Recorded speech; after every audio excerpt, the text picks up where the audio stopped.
तो जयशंकर जी ने एक बड़ा क्लियर सा डिप्लोमेटिक सा स्टेटमेंट दिया वहां पर कि यार हम एक्टिवली कोई डॉलर को टारगेट नहीं कर रहे।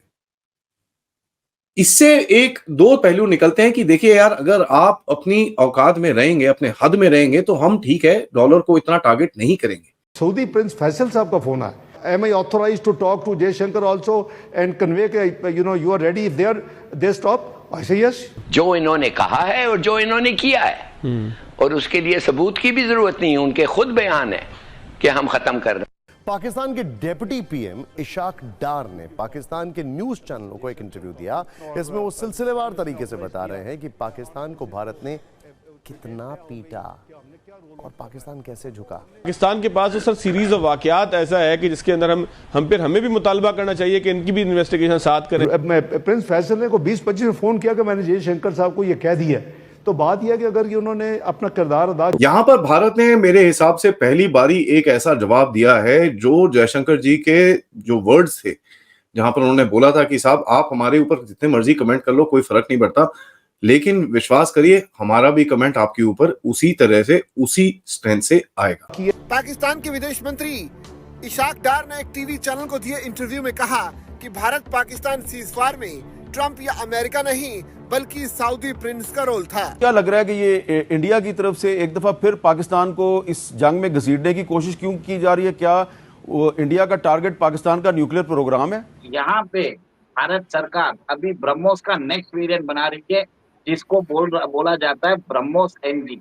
कि अगर हिंदुस्तान चाहे तो 2 दिन में पाकिस्तान पे काबिज हो जाए। बिल्कुल भी कोई स्कोप नहीं है भैया, ये हमारी पॉलिसी है, पॉलिसी है, पॉलिसी है। आपको पसंद है ठीक है, नहीं पसंद भाग जाओ यहां से, हमको कोई फर्क नहीं पड़ता। लड़ाई तो इजराइल और ईरान के बीच में चल रही है, लेकिन ऐसा लग रहा है कि अगला नंबर जो है पाकिस्तान का आने वाला है।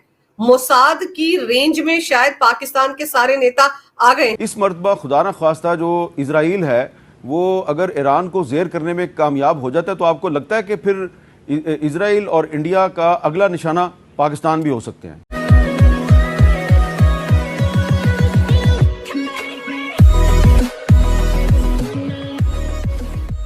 नमस्कार दोस्तों, अब यहाँ पर यूएई के प्रिंस फैजल और पाकिस्तान का डेप्यूटी पीएम इशाक डार, उसके बारे में यहाँ उन दोनों की बात हो रही है कि उन दोनों ने चर्चा की और जब ऑपरेशन सिंदूर चल रहा था तब किस टाइप की मिन्नतें पाकिस्तान ने की थी, क्योंकि हम सबको पता है कि पाकिस्तान का कितना नुकसान हुआ, उसमें कितने एयरबेसिस जो थे उसके गिराए गए। अगर मतलब पाकिस्तानी अगर कोई क्लेम करता है तो उनको पहले दिखाना पड़ेगा कि भाई आपके पास कोई प्रूफ है। जैसे हमारे एनएसए ने कहा था जी डोवाल सर ने कि not a single picture they are having, कि जिससे वो दिखा सके कि भाई इंडिया के अंदर इतना नुकसान हुआ है। अदरवाइज़ अगर आप पाकिस्तान के नुकसान की बात करो तो बहुत सारे वीडियोज़ और बहुत सारे फ़ोटोज़ ऑलरेडी अवेलेबल है नेट पर जिसको ऑलरेडी शोकेस कर दिया गया है। कहने का मतलब ये है कि अब धीरे धीरे सच्चाई सबके सामने आ रही है और जो पाकिस्तानी आर्मी या फिर कहे कि पाकिस्तानी गवर्नमेंट का जो एक प्रोपोगेंडा चल रहा था, अब धीरे धीरे, क्योंकि देखिए सच्चाई छिपती नहीं है। इसी के साथ ही वीडियो शुरू करते हैं। और हाँ दोस्तों, सुपर थैंक्स के जरिए हमारी मदद करना ना भूलें। लड़ाई तो इजराइल और ईरान के बीच में चल रही है, लेकिन ऐसा लग रहा है कि अगला नंबर जो है पाकिस्तान का आने वाला है। मोसाद की रेंज में शायद पाकिस्तान के सारे नेता आ गए हैं।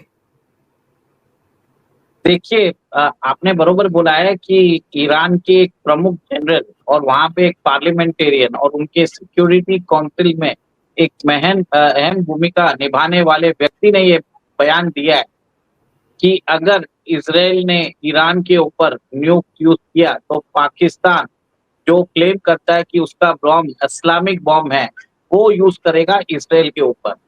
अब इस बयान से एक तरह से मिडिल ईस्ट में खलबली मच गई है। आप ये सोचिए, जैसे ईरान ने पाकिस्तान का नाम लिया है, पाकिस्तान के अंदर शहबाज शरीफ की घंटियां बजने लग गई है। इमीडिएटली उन्होंने बोला है कि हम तो ईरान को मिसाइल्स भी नहीं दे रहे, न्यूक्लियर बॉम्ब तो दूर की बात है, हमारा कोई लेना देना नहीं है। देखिए, और आपने एक चीज देखा है कि कल ईरान ने सारे मुस्लिम देशों को याद किया था। वो बोल रहे थे कि हमको एक इस्लामिक आर्मी बनानी चाहिए। अब ईरान क्या है, सब जगह से अलग थलग पड़ गया है।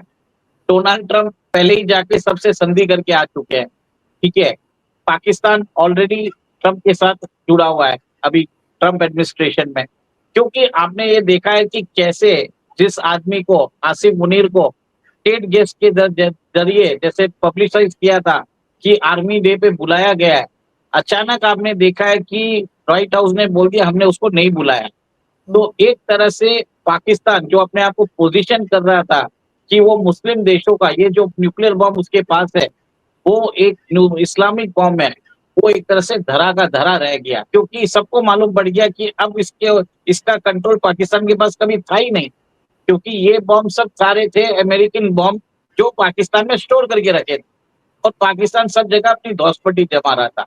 अब ईरान भी टेस्ट करना चाहता था ये चीज कि पाकिस्तान सच में उसके साथ खड़ा है या सिर्फ एक लिप सर्विस दे रहा है, क्योंकि आपको भी मालूम है ईरान और पाकिस्तान के बीच में भले ही वो दोनों इस्लामिक उम्मा से आते हैं पर दोनों के बीच में बॉर्डर टेंशंस है। और आपको ये भी मालूम है कि अब एक तरह से पाकिस्तान के ऊपर अमेरिकन स्पाइस घूम रहे हैं और एक तरह से ईरान के अंदर जो भी इंटेलिजेंस वो गैदर कर रहे हैं पाकिस्तान की सीमा से वो इसराइल को पहुंचा रहे हैं। तो कहीं ना कहीं पाकिस्तान तो इसराइल के हेल्प कर रहा है और सडनली ये स्टेटमेंट आया तो अमेरिका नाराज हो गया, आसिफ मुनीर को बोल दिया कि आप हमारे आर्मी परेड में नहीं आ सकते और उसको कहीं ना कहीं जाके बैठा दिया है। उमेश जी, उनके जो डिफेंस मिनिस्टर है ख्वाजा आसिफ, जो अलग अलग तरह की बड़बोली सी बातें करने के लिए जाने जाते हैं, उन्होंने ये इंटरव्यू में कहा है कि हमने ऐसी कोई स्टेटमेंट ईरान को दी ही नहीं है, हमारा इससे कोई लेना देना ही नहीं है। तो इससे साफ पता चलता है क्योंकि नेतन्याहू ने सीधे कहा था कि पाकिस्तान ने न्यूक वेपन्स में ईरान की मदद की है, तो ईरान के बाद अगला नंबर पाकिस्तान का लगेगा। तो इसीलिए शायद पाकिस्तान के नेता डर गए हैं, उनको भी लग रहा है कि उनका हाल भी वो 20 कमांडरों जैसा ना हो जिनको कि कितने प्रिसाइज तरीके से मारा गया है, वो जो वैज्ञानिक 8-10 मरे हैं उनको भी कैसे टारगेट किलिंग के जरिए मारा गया है। तो हो सकता है इसीलिए पाकिस्तान बैक ट्रैक कर रहा है अपने स्टेटमेंट से। अरे इतना डर बैठ गया है कि अभी ईरानियन ऑफिशियल सीधा रशिया भाग रहे हैं। ईरान के जो सुप्रीम लीडर है खमेनी, उसको भी निपटाने की बात हो गई थी, वो तो ट्रम्प बीच में आ गए, नहीं तो मोसाद उसको भी निपटा देता। और आपने देखा है कि कैसे ईरान के न्यूक्लियर प्रोग्राम में कहीं ना कहीं पाकिस्तान ने उसका सपोर्ट दिया ही है। और आज ईरान के पास 60% एनरिचमेंट आ गया है, 400 किलो यूरेनियम उनके पास है। वो तो बोल रहे हैं कि हमें न्यूक्लियर बॉम्ब बनाने की जरूरत नहीं है, हम ऐसे ही रॉ यूरेनियम जो है हम ऐसे ही डाल के मिसाइल में डाल के छोड़ देंगे। तो एक तरह से इसराइल को ये डर लग गया कि अगर ऐसा कोई बॉम्ब उन्होंने हुती या हिजबुल्लाह को दे दिया तो ये तो इसराइल के ऊपर छोड़ देंगे। ईरान बोलेगा हम तो कोई इन्वॉल्व ही नहीं है, ये तो मिलिटेंट फोर्स है, जैसे पाकिस्तान यूज करता है लश्कर तैयबा और जैश ए मोहम्मद को, ईरान यूज करता है हिजबुल्लाह और हुती को। तो इस हिसाब से पाकिस्तान को मजा चखाने के लिए और पाकिस्तान को एक्सपोज करने के लिए ईरान ने ये चाल खेली है, ताकि उनके बीच में इजराइल, पाकिस्तान और अमेरिका के बीच में जो कोवर्ट अलायंस है वो एक्सपोज हो जाए। और एक तरह से पाकिस्तान एक्सपोज हो गया, इसमें आपने देखा है। उमेश जी, पाकिस्तान तो एक्सपोज हो गया, लेकिन आप मोसाद को देखो कितनी मुस्तैदी से कैसे काम कर रही है कि ऐसा लग रहा है कि ईरान के हर घर में मोसाद का एक एजेंट मौजूद है। वहां पर 4 मंजिला ड्रोन की फैक्ट्री मिली है जिसको कि इजराइल चला रहा था तेहरान के अंदर, और उसमें काम करने वाले लोग भी ईरानी थे।